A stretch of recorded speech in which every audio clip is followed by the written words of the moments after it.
Hello and welcome to the Digital Disruptors Podcast. I'm Brad Burrow. And I'm David Jackson. And here we go.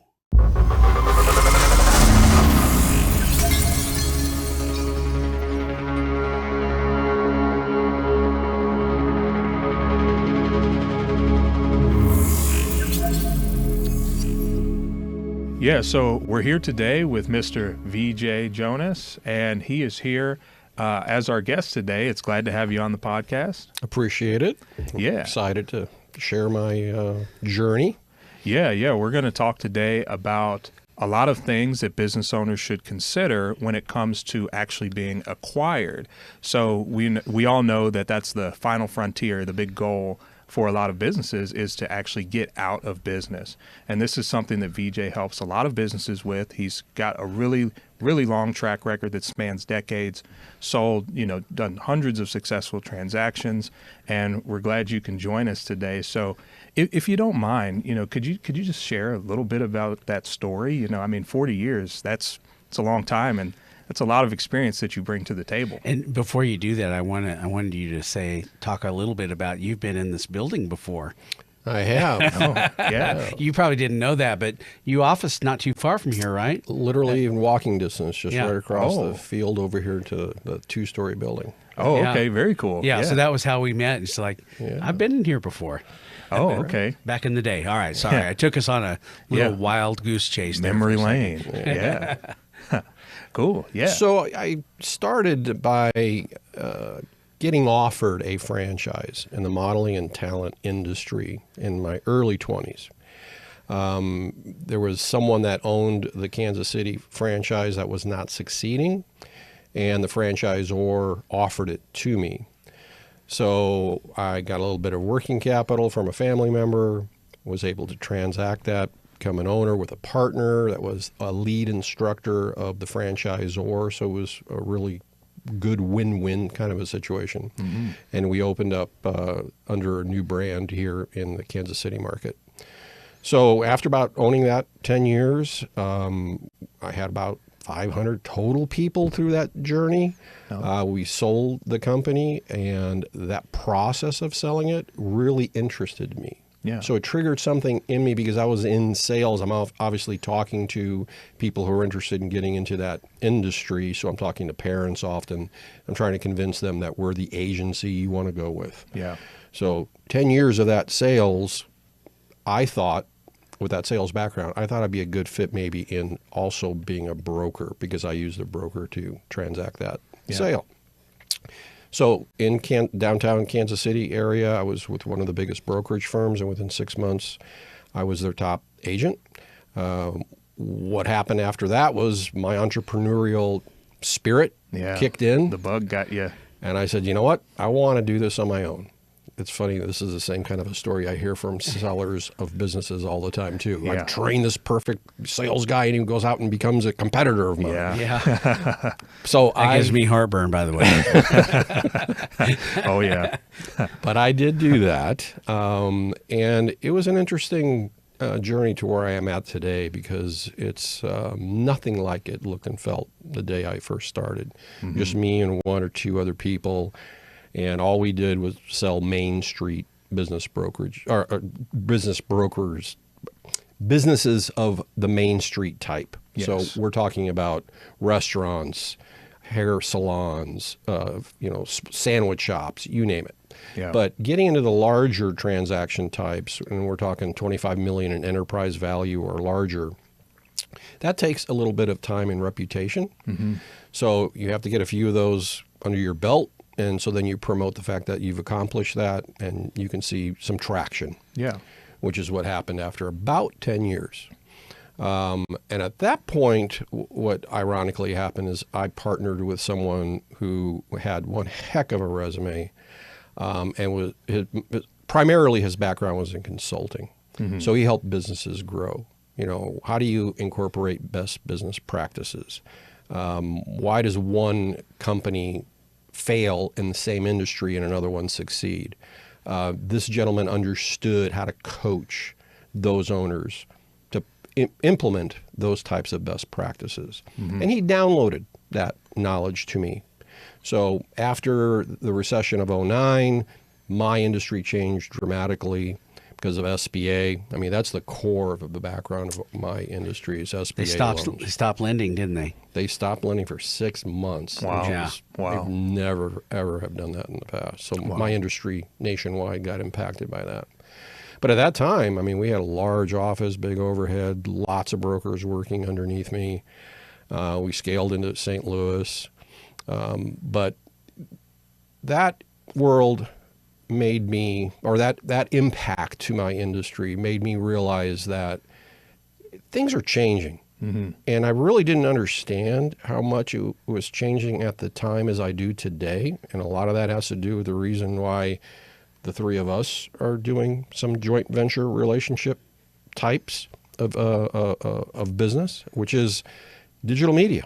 Yeah. How a website really affects your success today, how you generate leads, how do you find those customers. Before it was the phone book.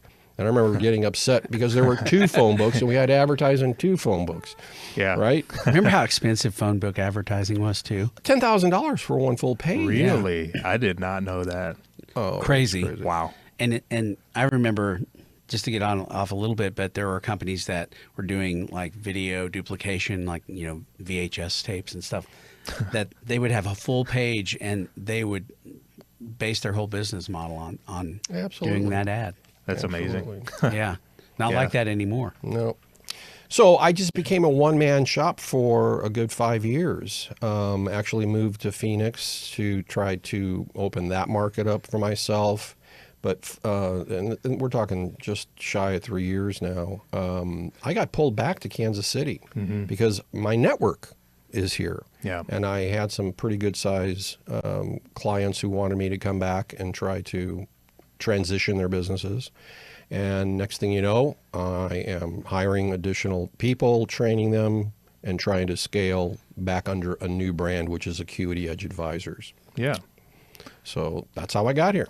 Yeah, that's excellent. So, what would you describe as, your role and impact in just, the business community today? Like, so, someone brings you in, what role do you typically play and what impact do you leave on their business?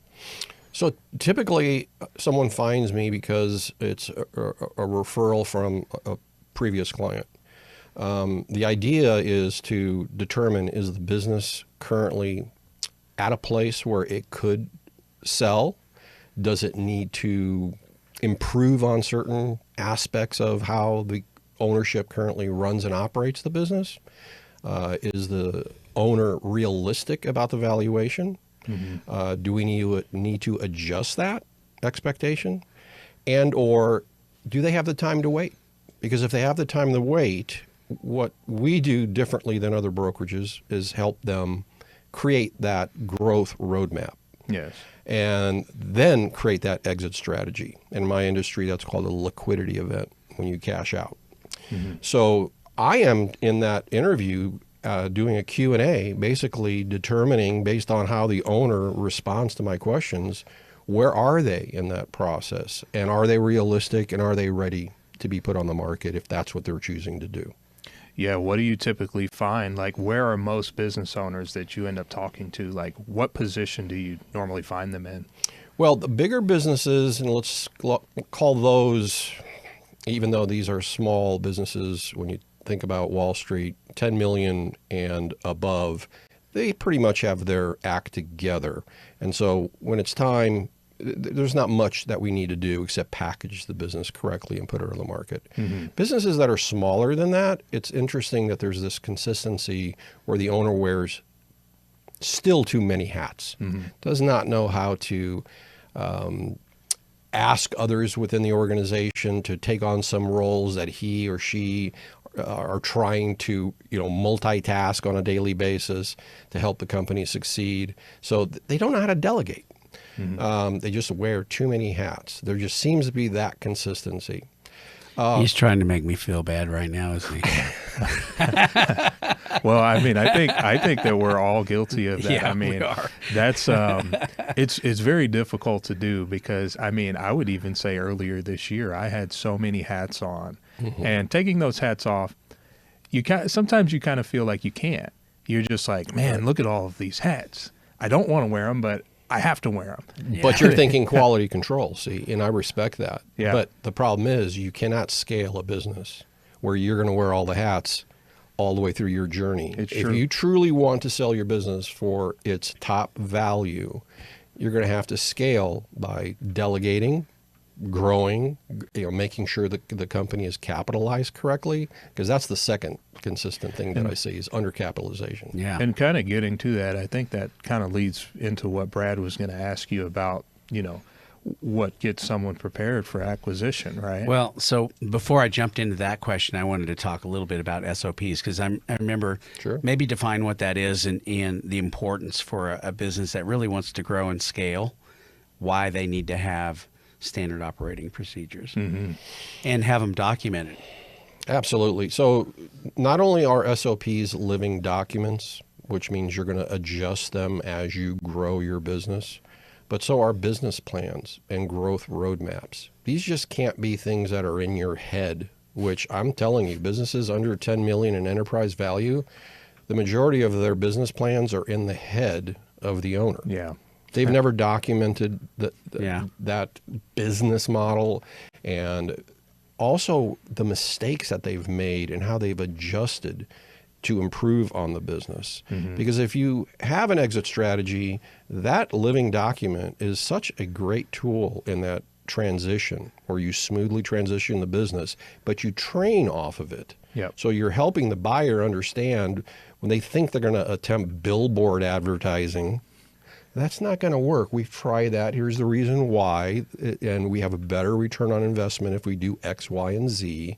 So that's just one aspect of many of how a business plan is a living document, along with standard operating procedures. Right.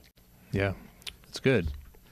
Do you find, VJ, that on an SOP that somebody might make the SOP but then kind of track how that's changed? Like it's a good idea to maybe we were doing it this way, then we changed, and then we changed, but then you have a roadmap to say, here's why we did this.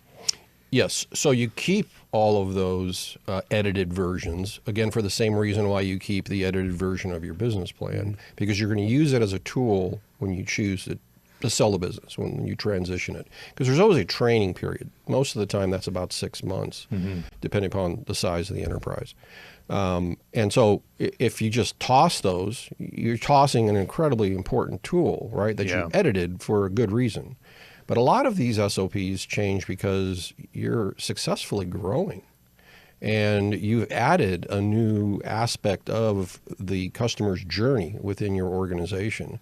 And so therefore you need to add a step within your organization of who touches that customer before a sales occurs, and post closing of whatever types of transaction of your services. Yeah. Yeah. So, VJ, who would be the ideal candidate for acquisition? If you look at a company, what does that ideal company look like? Maybe revenue numbers. I mean, you obviously can go in and probably know within a week or two if somebody really is ready. Well, it's an interesting question because we are a unique business in my industry. We are truly a one-stop shop. So your question to me is unique. If I was just a business broker, it's a simple answer.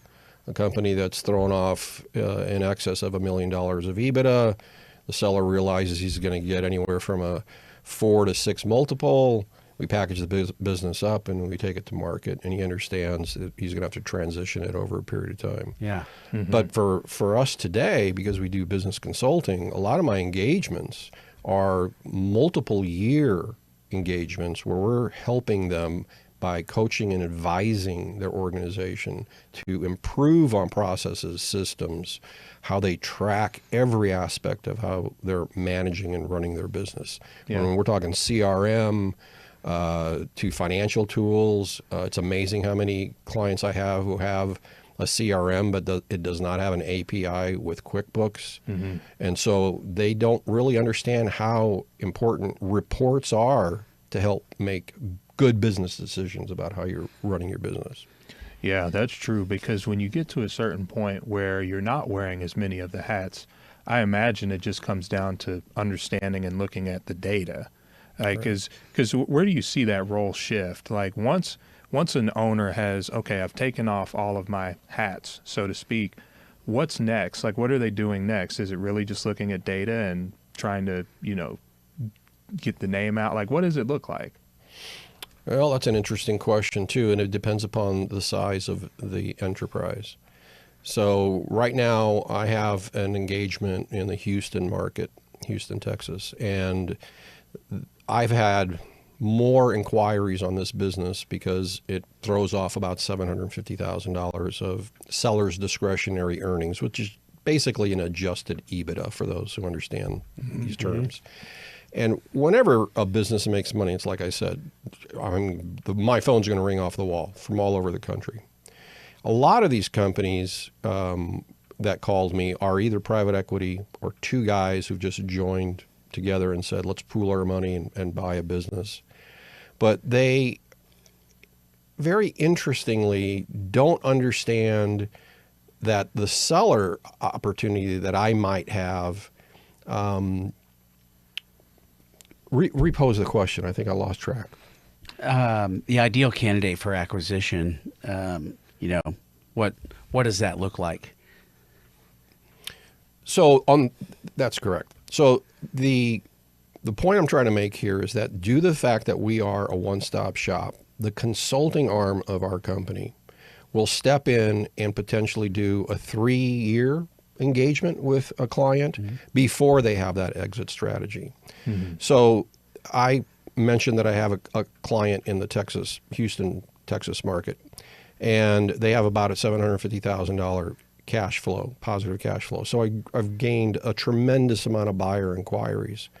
But they're all looking at acquiring this business through an asset purchase and not a stock purchase, which I don't know what you gentlemen understand about that, but you have a double taxation issue when you have a corporation and you're forced to try to sell that business entity because your accountant's saying to you, I'm going to have this catch-22. If you don't sell your corporation, you're going to be taxed not only on the corporate side, but when you take the cash out, you're going to be taxed on the individual side. So we have this battle between these buyer prospects and the seller's decision of how they structured their business entity when they originally set up the business, right? So there's, so many unique opportunities for Acuity Edge advisors, depending upon what your pickle or your issue is, where it's always the question of how do we get you top dollar? Yeah. What types of adjustments do we need to make to your business so that you get that 5 multiple instead of that 3 multiple? And then how do you navigate the complexities? Because, I don't think a lot of business owners would really understand, like what you just said about the double taxation. I would have run into that trap, I'm sure, if I was just trying to go through this on my own or with someone else that doesn't have that much experience. It's amazing how many CPAs still set up C Corps for small businesses. That's a half-hour conversation. We need to not go down that rabbit hole. But long story short, LLCs are what are primarily used as the business entity for Main Street. A lot of people, when they start a business, start it because they are doing something they love. I'm an example of that, film production and all that stuff. And my consideration for starting it was never about selling it, but if you knew you were going to do that, you might do it a certain way, like an LLC versus a C Corp, or there's other ways you can do that. And most business owners don't even understand some of that stuff, I would think. Well, David and I in the past have had this debate. It's interesting. Our motto is you get into business to get out of business. And that means, look at this as potentially being a very valuable asset that you're going to transact. And that's why we call it a liquidity event. But there are so many owners of Main Street businesses that think, well, when it's time to retire, I'm just going to shut it down and just sell the equipment. If you have a going concern, the way to determine whether you have something to sell above a liquidation event of assets is to determine goodwill. And a lot of people don't understand what goodwill in a business is in evaluation. That's the difference between the value of your hard assets and the valuation approach that we use to determine that we can get a much higher price than if you just shut down the business in a controlled liquidation, liquidated your equipment. Mm-hmm. So again, that's called goodwill. Okay, interesting. So one of the things I was going to ask you, VJ, is, if somebody was looking to, let's say 3 to 5 years down the road, they want to sell their business. What are 3, 4, 5 things that they must do and must start working on to be able to achieve that? They need to track the performance of their business. I mean, I've seen everything from, shoebox receipts to just an Excel spreadsheet. Right? Yeah. I've heard of QuickBooks, huh? Yeah, I believe it. I only do a tax return at the end of the year, so I take my bank statements and I code every one of my expenses and, take them to my CPA to do my tax return. You really need to, set up QuickBooks or some type of financial tracking software so that you can get reports on a monthly basis. Yeah. But if you're not going to do a business plan or a business growth roadmap, you've got to document the aspects of how you drive your business to attract customers and be able to not just articulate that to a prospect, but show the documentation of it and how you're succeeding or failing at it. Yeah. Or where in that range are you, and should you change gears? And so brokers like myself will often take negatives and turn them into positives when I catch that and I have a seller who absolutely has to get out for medical reasons or whatever.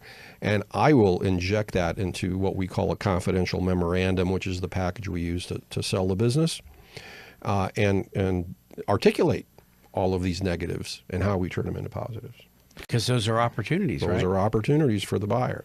Yeah. Yeah, and by acquiring, kind of, finding that new, how you drive your business forward, like what you were saying, like are you also referring to a little bit of like the marketing aspect and like how they're actually generating that new business? That's absolutely one of the 3 to 5 bullet points.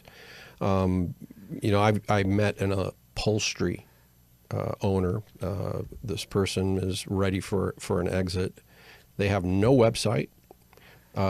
They just have a phone number that is not in any type of phone book. Interesting.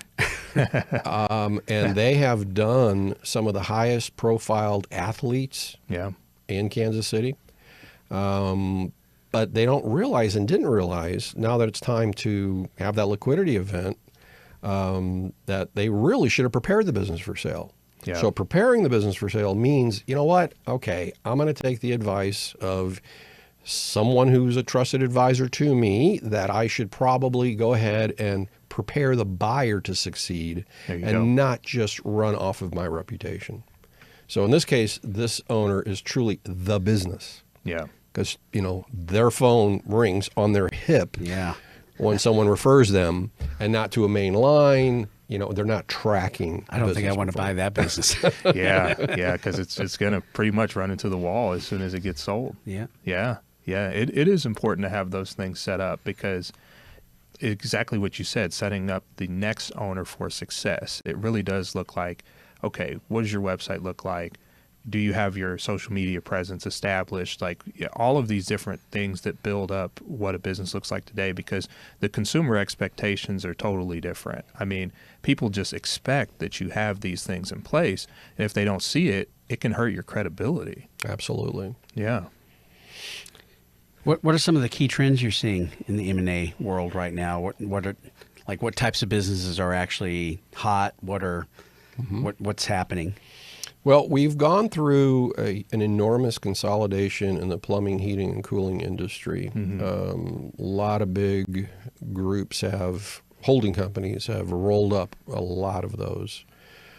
Here in Kansas City, that's happened a lot, hasn't it? A lot, and we know some of those names. But what's the next big hot item is pest control. Interesting. Lower barrier of entry, the cost of employees, the training of those technicians is a lot less than what an HVAC technician would require. And scaling them is not as difficult as plumbing, heating, and cooling. So other service businesses like that, but pest control would be a good example of a new hot area. But I've also noticed that private equity and other similar groups are willing to step in and become partners, where they're not just looking for a seller like I typically find with just a high net worth individual who wants to buy a business for the first time.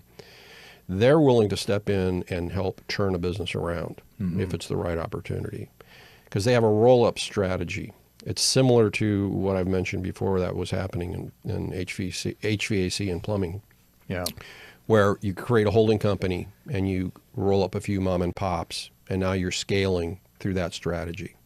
So that's a big hot area right now. Do you have to have a lot of equity, a lot of capital to be able to do something like that? Well, if you want to do that type of strategy, I mean, I would suggest, at least $1 million liquidity. But, I can tell you stories of people who've started businesses on charge cards and cashed out at several $1 million. I think I get emails from them every day. They should just add that part. When you get a credit card offer in the mail, it's like, you can start your next business. You don't know about that, huh? Yeah, no kidding. No kidding. Right. Well, that's interesting that the service area is really where you're seeing the growth. I mean, that makes a lot of sense. Right. Our world is definitely changing. And AI is really impacting a lot of different industries. And that's, I just got off the phone with the financial planner who's really now creating a product that AI is driving, where they're actually allowing you to have a put and a call that's decided upon by the AI. So one of the problems in the financial management industry is that, unless you've got $5-10 million that they're managing, they don't have time to deal with your $10,000 or $50,000 investment and you wanting to get in and out of a stock. AI is actually doing this for them now. So the whole entire industry is changing because of AI. So it's funny that you mentioned pest control. There's a client that we're starting to work with that's a software company.